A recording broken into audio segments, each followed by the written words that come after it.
Have you ever stepped across a city limit and instantly felt a profound spiritual change in the air? It's as though the very atmosphere thickens, whispering warnings that don't register through your ears but deep in your soul. It's a sensation that the walls have eyes, that ancient energies are silently tracking your every movement. This isn't just a nervous feeling or an overactive imagination playing tricks on you. There's a hidden reality at work. Some geographical locations are not simply built upon stable physical ground, but are layered over ancient spiritual covenants, secret agreements, old rituals, and forgotten sacrifices. These are things never discussed in public forums, rarely mentioned in history texts, but the spiritual current in the place itself reveals the truth. You feel it as an undeniable certainty in your core. The subtle signs of spiritual strongholds. These are cities where the light seems to dim, even in the middle of a bright sunny day. They are places where your spirit feels an unexplained heavy burden, where the night air feels inexplicably darker than it should, and where peaceful sleep is replaced by violent or confusing dreams, leaving your soul restless and disturbed. If you are someone who carries a strong spiritual light, what many call a chosen one, you've certainly experienced this. You've walked through bustling, seemingly normal environments where an invisible, predatory force attempted to diminish your energy, silence your inner voice, or contaminate your spiritual clarity. The most insidious part of this phenomenon is how ordinary, even beautiful, it all appears on the surface. You see charming coffee shops, historic buildings, happy tourists snapping photos, and local temples. Yet, hidden behind this cheerful facade, there are powerful, genuine spiritual forces operating. Rituals are not ancient history. They are actively being performed. Spells and energetic agreements still resonate through the streets, and spirits are actively claiming and defending their established territories. These aren't mere figures of speech. They are spiritual strongholds, nesting grounds for oppression, manipulation, and profound deception. If you happen to enter these spiritual hotspots without your divine guard raised, you will absolutely be noticed. Why? Because you carry a radiant light that contrasts sharply with the established darkness. And where genuine, God-given light exists, the opposing forces of darkness simply cannot remain quiet or passive. They react, calculate, and move to interfere. Today, I'm going to guide you through 5 specific cities where this darker spiritual reality is not just folklore, but is practically the foundation of the place. These are locations where those who are spiritually awake become immediate targets upon arrival. This conversation is not intended to instill fear in you. Rather, it is designed to activate your spiritual awareness. Consider this your divine briefing on navigating spiritual territory. If you've recently experienced chronic spiritual exhaustion, felt an unexplained sense of attack, or have been disconnected from your usual clarity without any logical reason, the root cause might be geographical. Yes, certain locations carry long-term spiritual curses or generational pacts. Some cities were simply not designed for your specific spiritual gift to flourish, and the enemy is fully aware of this fact. That's precisely why you've been led to this message, because your spirit is signaling that something is fundamentally wrong in your environment or in places you've recently visited. So, make a commitment to stay fully engaged. Every moment spent watching this message will unlock a piece of spiritual intelligence that the vast majority of people will never grasp. And when we finally reach the 5th and final city on this list, you'll realize this crucial information arrived precisely when you needed it most. Before we dive into the list, if this deep spiritual truth is resonating powerfully with you, take a moment to click the like button right now. Don't do it as a favor to me, but use it as a powerful declaration.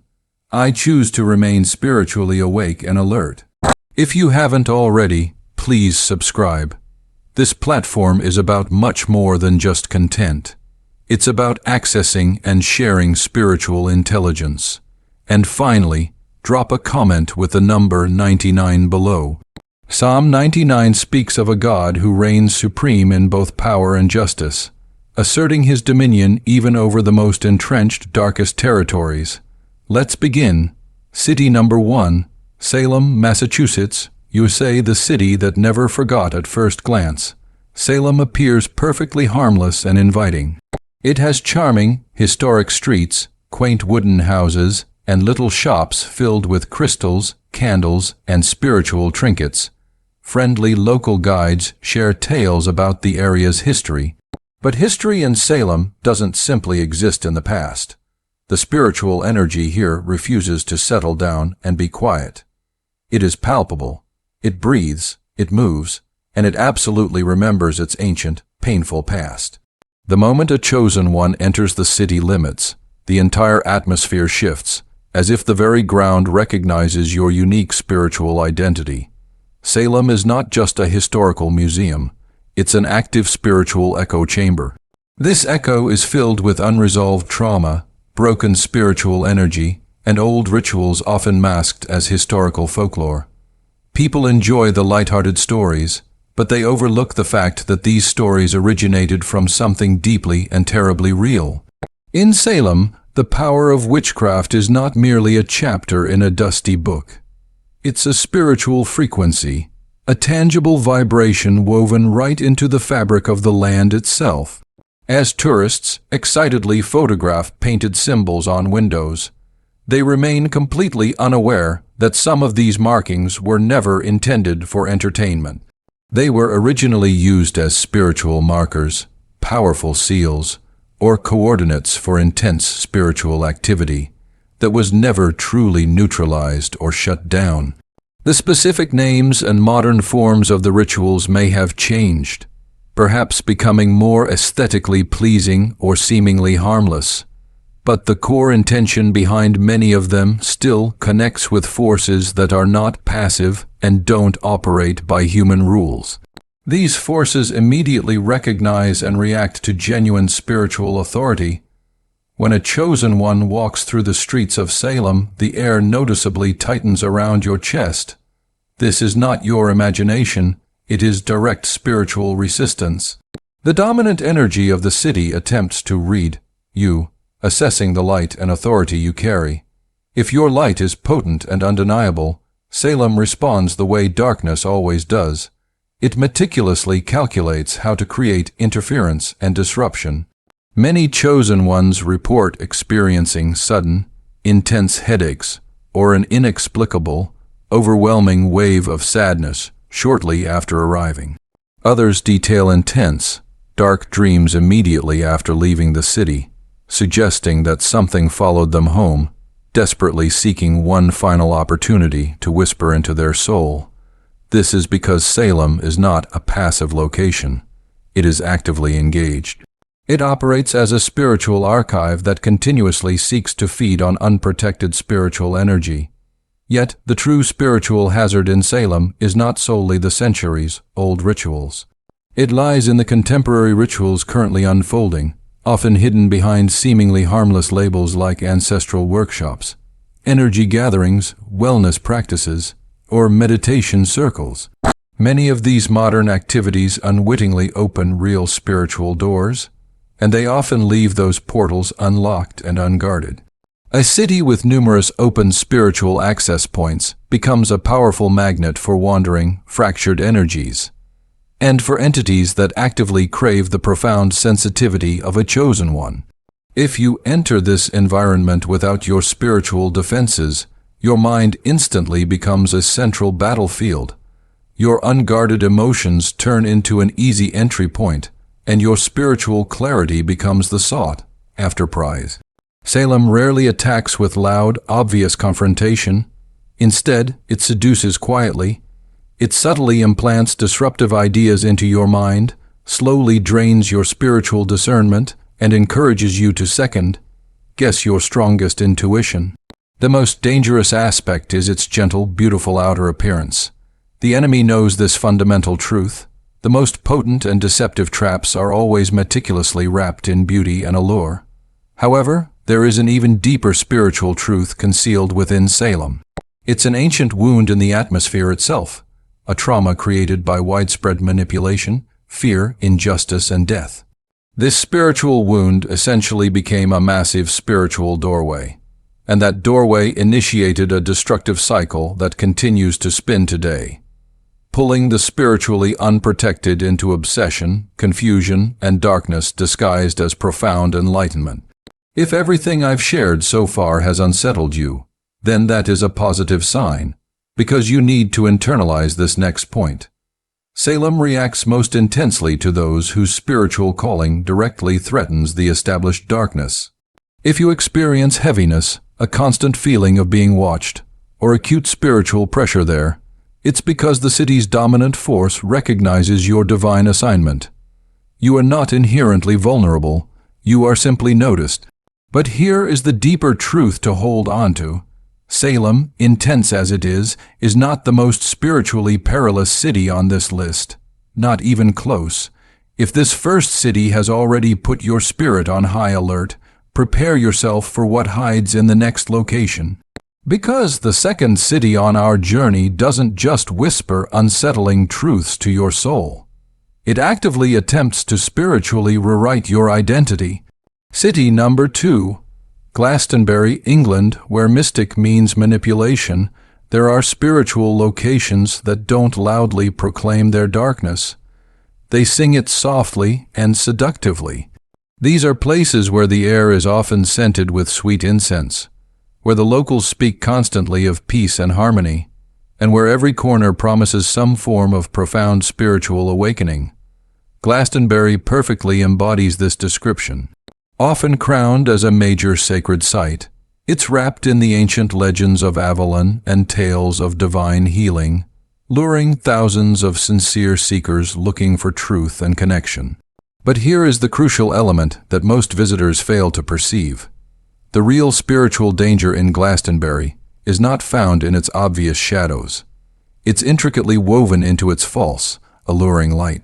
This is not a city overtly ruled by manifest evil. You won't see obvious blood on the walls or hear screams in the night. Instead, you'll encounter constant symbols of supposed divinity, wands, crystals, pyramids, and famed sacred springs.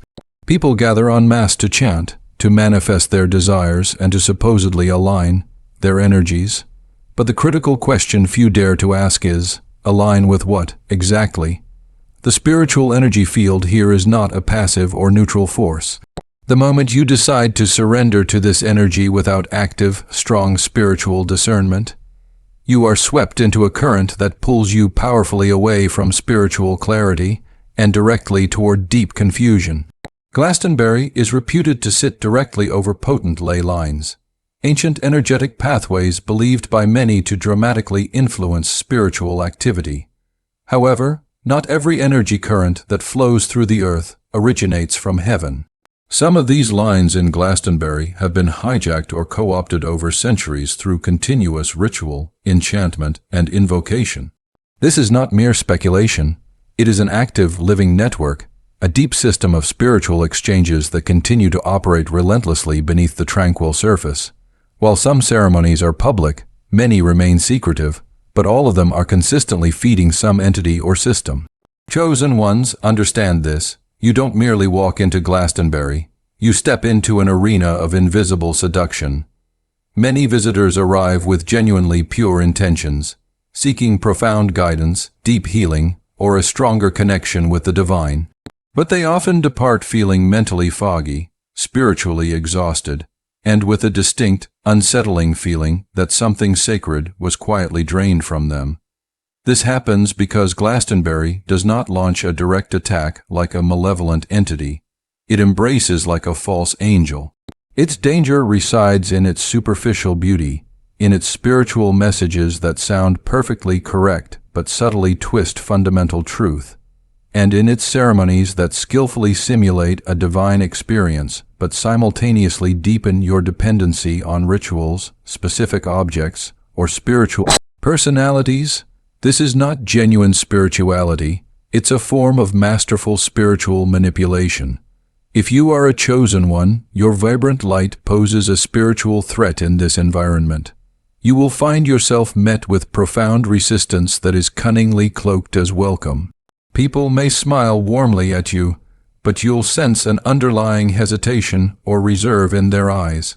You will feel this internal confrontation when your powerful prayers seem to be suddenly blocked, when your spiritual clarity inexplicably descends into chaos, or when your spirit feels like it is constantly being watched. This spiritual interference is not a coincidence. It is a direct confrontation. Genuine spiritual light inherently exposes any false or counterfeit light. Furthermore, there is a rarely discussed spiritual jealousy that is highly active here. Entities, and even some people who sense your divine anointing and immediately try to discredit it, mimic its effects, or worse, spiritually absorb it into their own system. Glastonbury has become a major stage for spiritual performers, many of whom engage in channeling without ever bothering to test the spiritual source of the messages they receive. Entities are routinely invited into open, unguarded vessels. When a chosen one walks into that room carrying true spiritual fire instead of vague fog, the masks begin to tremble. The dominant forces here don't want you present, not because you are spiritually wrong, but precisely because you are too authentically real. However, don't misunderstand this. Not every person in Glastonbury is operating from a place of malice. Many are genuine seekers of truth, but the overall spiritual atmosphere is dense, intensely layered, and highly unstable. It's saturated with overlapping spiritual frequencies, some undeniably divine, but many that are deeply deceiving. This is why so many visitors initially feel a rush of spiritual intoxication, only to experience a severe crash days later, manifesting as anxiety, deep confusion, or complete spiritual burnout. The light in this city flickers out rapidly because it was never fundamentally rooted in an absolute, unchanging truth. Yet this city, with all its manipulation, is still not the peak of our spiritual journey. If Glastonbury skillfully manipulates using the allure of beauty, the next city on our list will confront you with raw, ancient spiritual heat. The third city on this list does not hide behind vague mysticism. It is burning with the energy of powerful, ancient spirits that are still actively operating today. Stay completely alert. What is coming next will shake your spiritual discernment to its core. City number 3, New Orleans, Louisiana, USA. The gateway of voodoo spirits. New Orleans, French Quarter, seems to be constantly alive with a rhythm of light, laughter, and jazz music. But beneath this vibrant, surface rhythm, there beats a powerful spiritual pulse that is far darker and far older. New Orleans isn't just a container for culture, it's a city that holds spiritual contracts. These contracts were written not with mere ink, but with powerful ritual, sometimes blood, and the repeated whispering of specific names that still echo through the hidden cemeteries and shadowy alleyways. This is much more than a city. It is a living portal, a permanent altar, and a spiritual hotbed where powerful, real forces are not responding to passing tourists, but to vibration, intention, bloodlines, and divine anointings. Here, the practice of spiritual arts doesn't hide in the shadows. It is performed openly, parading through the streets, yet cleverly masked behind the language of cultural heritage, tradition, and celebration. Voodoo shops line the sidewalks.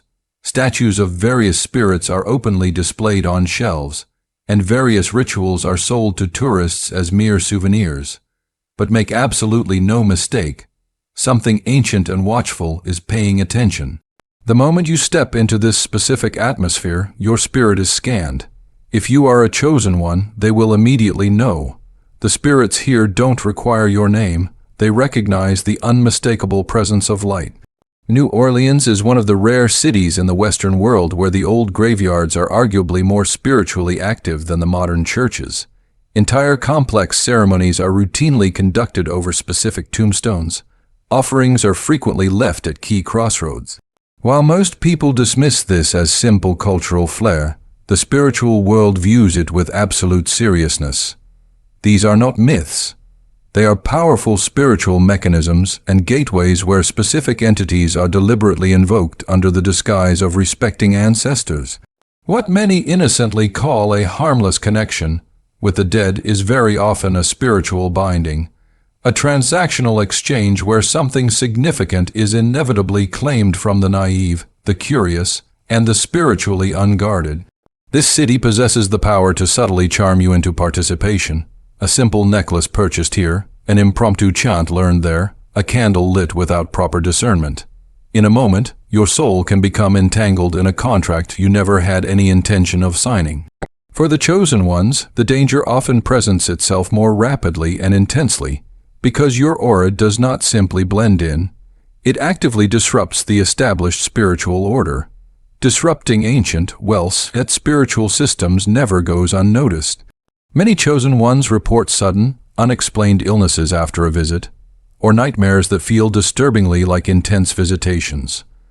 Others experience sudden, intense emotional breakdowns, or dreams featuring snakes, eyes watching from the walls, and shadows moving without any light source. This is not superstition, it is a direct reaction. New Orleans will fight back when your spiritual presence threatens the delicate equilibrium of the spiritual pacts that sustain its unique energy. It uses its famed beauty, the art, the music, the unique food, the atmosphere of celebration, as a strategic bait. But all of this sits precariously on top of something perpetually restless, something that never truly sleeps. There is an unmistakable spiritual arrogance in the air, a sense that nothing can genuinely challenge this city's spiritual throne. Perhaps this arrogance is due to its profound knowledge of how to cloak itself, how to perfectly blend divination with dance, and how to intricately decorate its demonic pacts with simple beads and feathers. But God is not fooled by the music, and neither are the chosen ones who are spiritually awake. Yet, there is one more thing here, a silent but active spiritual war. This silent battle is being waged underneath all the glamour by powerful intercessors deliberately planted by gods, spiritual warriors who walk the streets unnoticed, not to participate in the spiritual practices, but specifically to break apart what has been built. If you feel a powerful calling or pull toward New Orleans, understand that it's likely not for mere pleasure. It is a summons for confrontation. If you find yourself drawn to its intensity, be acutely warned. Your divine assignment might be cleverly concealed within that very attraction. If Salem was an archive of memory and Glastonbury was a tool of seduction, then New Orleans is pure spiritual possession. This city isn't just seeking your attention. It wants spiritual access to you. And if it cannot claim your physical body, it will relentlessly target your dreams, your unique calling, and your prophetic voice. Yet, even with its deep spiritual darkness, it is still not the most spiritually guarded location on our journey.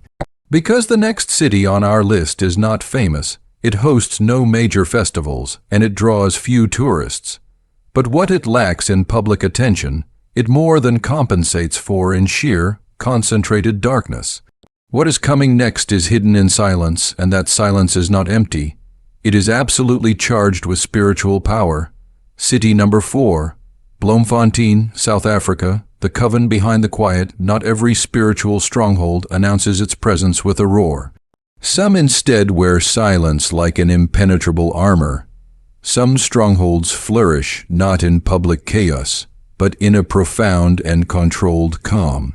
Bloemfontein is a clear example of such a place, a city with no grand international spotlight, no Gothic, spooky architecture, and no obvious, surface-level signs of darkness. It seems perfectly respectable, safe, and almost spiritually invisible. But that spiritual invisibility is precisely the strategy.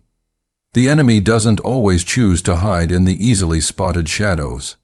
Sometimes it chooses to hide in routine and discipline, in quiet, unwavering obedience to ancient, dark covenants.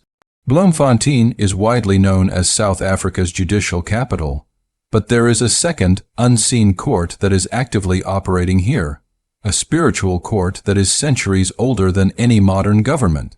It is a court of specific bloodlines, a court of dark spirits, and a court where generational ancestral debts are reportedly paid in spiritual flesh and bone. Beneath the city's concrete structures and its public order are multiple spiritual layers of deep rituals that have never truly ceased. They simply went underground and became hyper, secretive. In that powerful silence, a very different, unseen kingdom reigns supreme.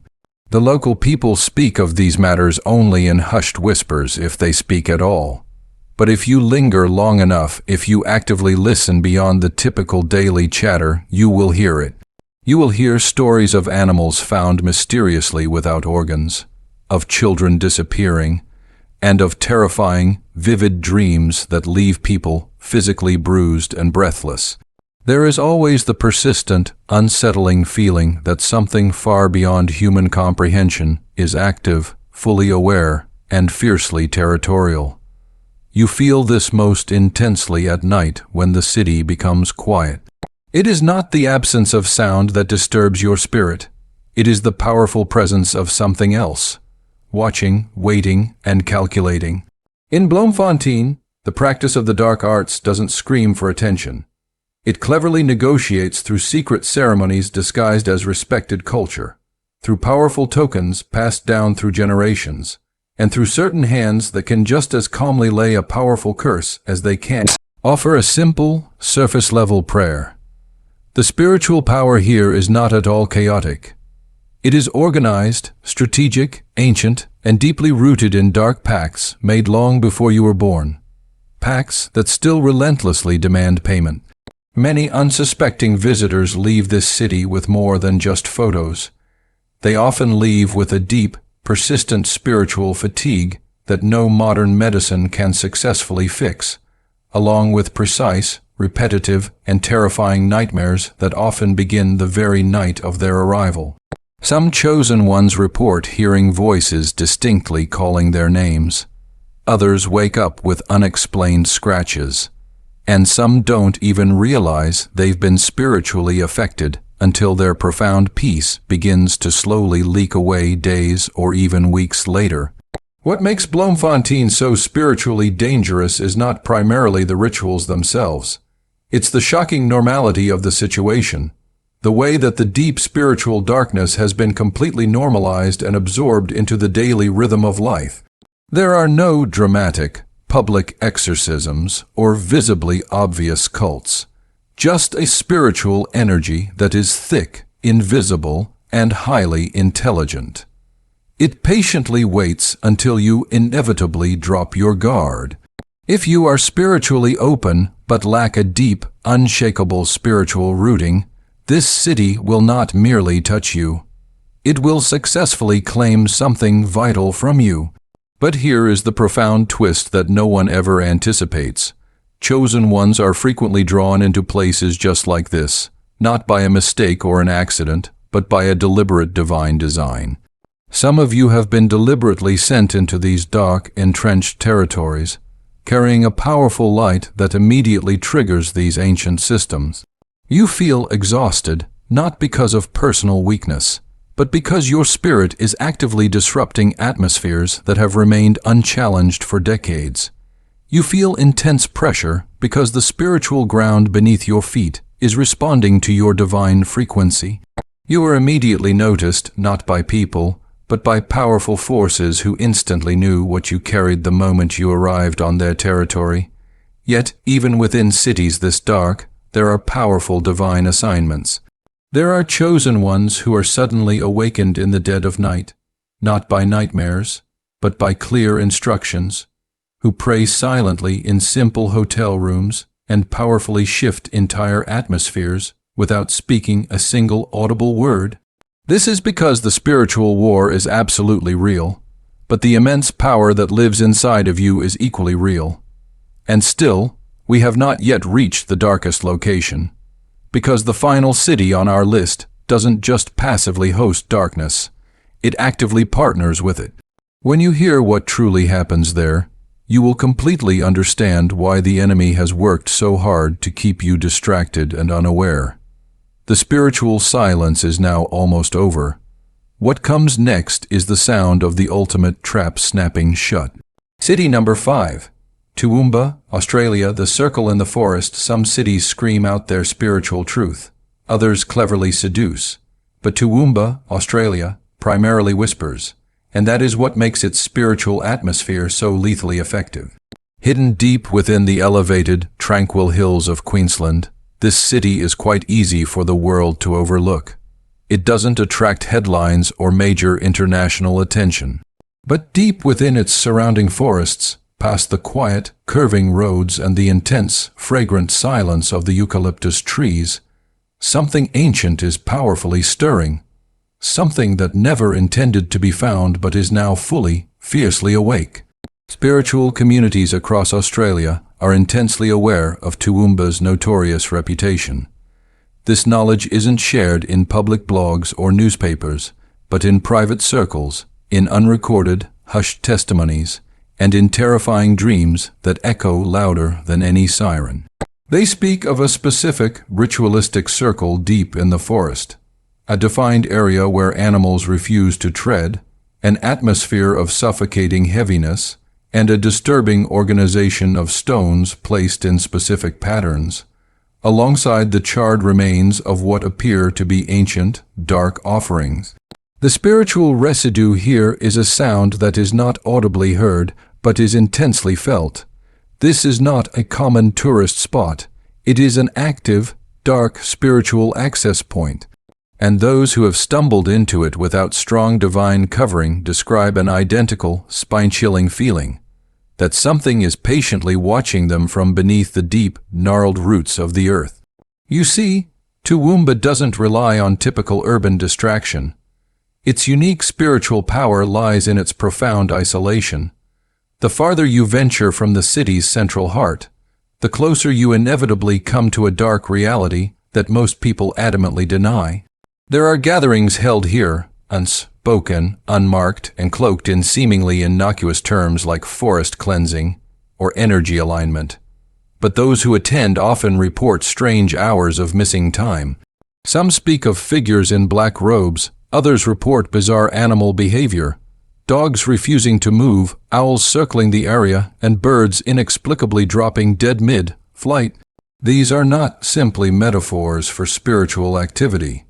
They are potent markers of something actively being invoked and repeatedly summoned. But perhaps the most unsettling reports come directly from chosen ones, those whose spiritual senses are naturally sharpened and who carry a strong divine frequency. Many who only pass through the region return with a spiritual weight they cannot explain, a powerful sense that something entered with them, or worse, deliberately followed them home. Not every spiritual attack is loud or obvious. Some attacks are designed to simply rearrange your peace, subtly disrupt your sleep patterns, inject fear into your dreams, and erode your clarity until you slowly forget who you are. This is achieved not through paralyzing fear, but through spiritual fog and confusion. That is the core nature of the spiritual interference that operates here, not to terrify you, but to completely erase your spiritual edge and authority. The rituals performed here are not theatrical or for show. They are precise and technical, cleverly designed to replicate the appearance of light, but ultimately hardwired for total control. Toowoomba's most dangerous spiritual weapon is not raw fear. It is profound deception. The pervasive belief that what is truly happening is harmless, that gathering under the moon is genuine healing, or that invoking unnamed, powerful spirits is entirely natural. But no one ever asks the spiritual cost. No one notices the subtle, slow shift, and by the time they finally do, they are already deeply entangled in the darkness. This entire region has also become a powerful magnet for those who seek to merge the mystical with the highly marketable selling intensive ascension programs, deep forest retreats, and third eye activation tours. But here is the crucial truth no one says out loud. These spaces are being spiritually used and hijacked. Not every facilitator may knowingly participate, but the forces they have invited certainly know their role. And those forces are not silent, they are selective. They are powerfully drawn to those who carry genuine, potent spiritual power, not to bless them, but to spiritually bind them and control their gifts. But listen extremely closely now, because there is something even deeper at work. There is a long-standing, powerful covenant made in the very soil of this region, one made long before any cities were built or colonization occurred. It was forged in deep darkness, preserved through dark rituals and bloodlines, and today it still whispers relentlessly from beneath the ancient trees. It seeks spiritual alignment, agreement, and access. If you walk into that forest spiritually unarmed and unsealed, it won't matter what your personal beliefs are. The spiritual ground itself will recognize your ignorance and respond to your vulnerability accordingly. Yet, there is a profound reason you are receiving this message now. It is not intended to paralyze you with fear. It is meant to powerfully prepare you. Because some of you are not just passively passing through these dark territories. You are currently being trained for them. You don't carry light merely for your own protection. You carry it with the divine mandate to confront, to cleanse, and to shatter spiritual systems that were built to last forever, until you physically showed up. And now we have reached the ultimate spiritual threshold. You have seen the cities. You have keenly felt the deep, unsettling patterns. But what you are about to hear next will finally connect all these dots, the spiritual revelation that ties all these strongholds together, and the absolute, critical spiritual decision you must immediately make before it's too late. Get ready, the final moment of decision is here, the final revelation. Your divine authority. This entire journey was never truly about physical maps or mere monuments. This wasn't a sightseeing tour through curious spiritual landscapes. This was your spiritual alert, a direct divine transmission, a prophetic call to wake up. If you felt your heart beat harder at any point during this message, it is because your spirit recognized the absolute truth. You have been walking through spiritual territories that were never safe. You are not merely spiritually sensitive, you are divinely activated. You don't just carry a small light, you radiate intense power. And that powerful radiation simply cannot go unnoticed. It violently irritates the established darkness. It disrupts ancient spiritual covenants. It wakes up entire regions that were spiritually dormant and asleep. You were never just a passive visitor passing through. You were being actively studied, watched, and tracked. The very moment your foot touched the ground in these places, the spiritual atmosphere instantly shifted. And not every entity or system liked it. Some of you believed your chronic exhaustion was purely emotional. It was not. It was spiritual retaliation. Some of you believed your intense confusion was merely a mental struggle. It was not. It was direct spiritual interference. You have been living under intense pressure, not because you are failing, but because you are right on the verge of profoundly remembering who you truly are. This world is fundamentally not neutral. These powerful cities are not spiritually empty, and your life is absolutely not random. You are marked and chosen for a divine mission that simply cannot fit into casual comfort zones or simple vacation plans. Now you possess this knowledge, and with true knowledge comes immense spiritual responsibility. You cannot walk blindly anymore. You cannot dismiss strange, heavy atmospheres as mere coincidence. You cannot enter a spiritual war zone dressed and acting like a passive tourist. You are a divine weapon, and your former ignorance came at a cost. But now that veil has been completely removed, now you can see clearly, now you can profoundly understand. Some locations are portals, some are spiritual prisons, and some were patiently waiting just for you to arrive. But here is the one thing darkness completely forgot. The same way they saw you, heaven saw you first. The same way the enemy meticulously prepared traps, God has already prepared multiple divine exits and paths of authority. You are not walking this path alone. You are not fighting from a place of fear or weakness. You are now rising and moving in absolute divine authority. You are stepping into these places not as spiritual prey, but as a prophecy fulfilled. Every single attack has served to train you. Every detour has only sharpened your spiritual edge. And every city you pass through from this day forward will feel the undeniable weight of your divine calling even before you speak a single word. Now take a deep breath, lift your head. You have made it to the end of this message, but for your life and your assignment, this is truly just the beginning. Type "I carry holy fire" in the comments if you feel the sacred flames of your calling awakening within you once more. And if this message stirred something undeniable deep in your spirit, do not keep this truth to yourself. Share it immediately, Be the voice that wakes up another sleeping spiritual warrior, because now you know the truth. You were never lost. You were never ordinary, and you were never spiritually safe. You were chosen, and wherever your feet go next, the entire atmosphere will recognize your divine authority.